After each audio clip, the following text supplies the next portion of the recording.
Base है वो आध्यात्म ही है। जो जिस चीज़ को तुम जहाँ पे हम जी रहे हैं उस जिंदगी में यदि तुम्हारे पास यही सवाल नहीं आया कि मृत्यु के बाद क्या होना है मेरा, और ये मैं जन्म से पहले क्या था, मैं कुछ था कि नहीं था, तो इस सवाल के बारे में तो सोचोगे ना। बुद्ध को यही तो सवाल आए दो चार, लाइक ये बूढ़ा क्यों होता है, ये इंसान मरने के बाद क्या होता है, ये मृत्यु क्या होती है। अब आप सोच के देखो मृत्यु क्या होती है।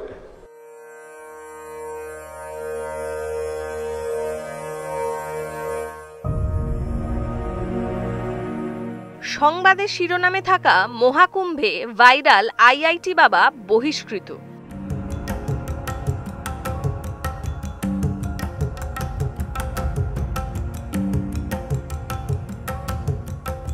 জুনা আখাড়া বহিষ্কার করলো আইআইটি বাবাকে। সোশ্যাল মিডিয়ায় জনপ্রিয় আইআইটি বাবার ইনস্টাগ্রামে ফলোয়ার প্রায় ৩ লাখ। হরিয়ানার বাসিন্দা অভয় সিং আইআইটি বোম্বে থেকে এরোস্পেস ইঞ্জিনিয়ারিং পাশ করেন।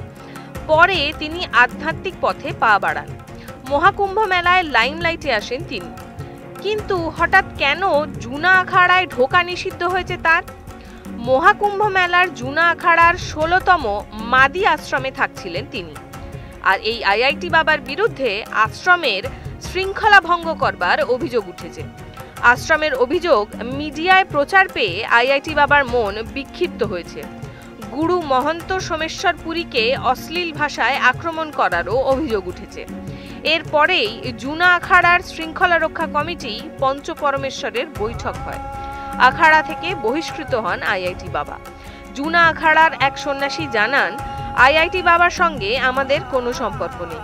উনি আমাদের বদনাম করছিলেন। সাধু নন, উনি একজন ভবঘুরে। উনি টিভিতে যা খুশি বলছিলেন, তাই ওকে বের করে দেওয়া হয়েছে। যদিও সমস্ত অভিযোগ অস্বীকার করেছেন অভয় সিং।